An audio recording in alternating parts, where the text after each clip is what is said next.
हरे कृष्णा। एक बार स्वर्ग के राजा इंद्र ने अपने गुरु बृहस्पति का अपराध किया, जिसके फलस्वरूप उनको पृथ्वी पर एक सुअर का शरीर धारण करना पड़ा।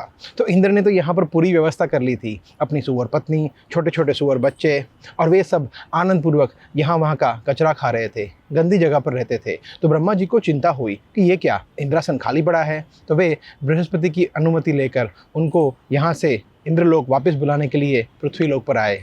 वहाँ पहुँचकर ब्रह्मा जी कहते हैं, हे स्वर्गराज इंद्र। तो वो सुअर उनके सामने देख रहा है।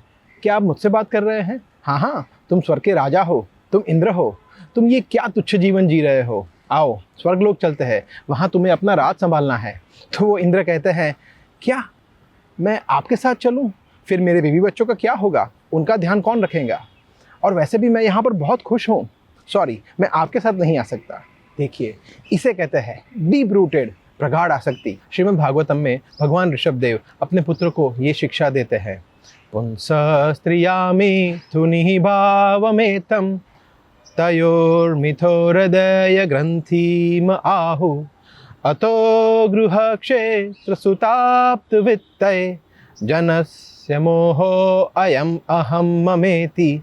वे कहते हैं कि इस भौतिक जगत का मूल आधार है पुरुष और स्त्री के बीच का आकर्षण, और फिर उसके बाद गृह क्षेत्र सुताप्त वित्तये, व्यक्ति मिथ्या मोह के वश में आकर ये सोचता है कि ये मेरा घर है, मेरा धन है, मेरा परिवार, मेरे बच्चे, और इस तरह से वो अपने जीवन के मूल लक्ष्य से चूक जाता है। और ये आसक्ति इतनी प्रगाढ़ है कि चाहे भगवान श्री कृष्ण साक्षात हमारे सामने प्रकट हो जाए और हमसे कहे कि आओ मैं तुम्हें अपने धाम गोलोक वृंदावन में ले जाने के लिए आया हूँ, तो व्यक्ति फिर भी कहेगा कि वेल कृष्ण, अभी कल तो मेरी वाइफ का बर्थडे है, मुझे उसे शॉपिंग पे ले जाना है, या फिर मुझे मेरे बच्चों की शादी करानी है, या फिर मुझे मेरे बिजनेस में नया प्रोजेक्ट लॉन्च करना है, तो प्लीज़ अभी नहीं।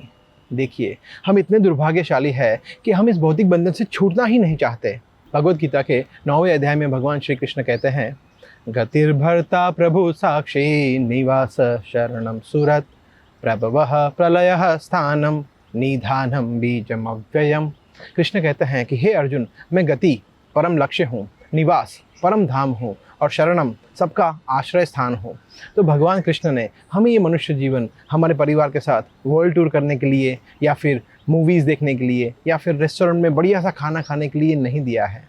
ये मनुष्य जीवन हमें मिला है आत्म साक्षात्कार के लिए। जैसे मान लीजिए एक व्यक्ति के पास मर्सिडीज़ बेंज है और वो उसका उपयोग कर रहा है खेती करने के लिए, तो क्या वो मूर्ख नहीं है? जी हाँ, उसी तरह इस मनुष्य जीवन की तुलना उस गाड़ी से की जा सकती है जिसका हम अभी उपयोग कर रहे हैं खेती करने के लिए। मतलब अभी हम उसका उपयोग कर रहे हैं खाने, पीने, सोने और बच्चे पैदा करने के लिए नहीं। इसका कोई उच्च उपयोग है, और वो उपयोग है भगवान कृष्ण की भक्ति में जुड़ना, जो कि केवल एक मनुष्य ही कर सकता है, एक पशु या पक्षी नहीं। ऑफ कोर्स इसका मतलब ये नहीं है कि हमें हमारे परिवार को छोड़ देना है और हिमालय पर जाकर भगवान की भक्ति करनी है, नहीं। जैसे अर्जुन, वे भी तो एक गृहस्थ थे। इनफैक्ट वे तो अपनी जिम्मेदारियों से पीछा छुड़ाना चाहते थे, युद्ध को अवॉइड करना चाहते थे और संन्यास धारण करना चाहते थे। परंतु कृष्ण ने कहा कि नहीं, तुम्हें अपने निजी कर्तव्य को तो करना ही है, परंतु मुझे स्मरण करते हुए, मेरी भक्ति करते हुए, माम अनुस्मर युद्धज। तो आइए हम भी अर्जुन जैसे भगवान के महान भक्तों के पद चिन्हों पर चले और अपने पूरे परिवार के साथ भगवान कृष्ण की प्रेममयी भक्ति सेवा में जुड़े। हरे कृष्णा। ऐसे ही और भक्तिमय कार्यक्रमों के लिए देखिए हरे कृष्णा टेलीविजन, और इसे प्राप्त करने के लिए आप अपने केबल अथवा DTH ऑपरेटर से संपर्क करें तथा और अधिक जानकारी के लिए आज ही डायल करें 7666 839 839।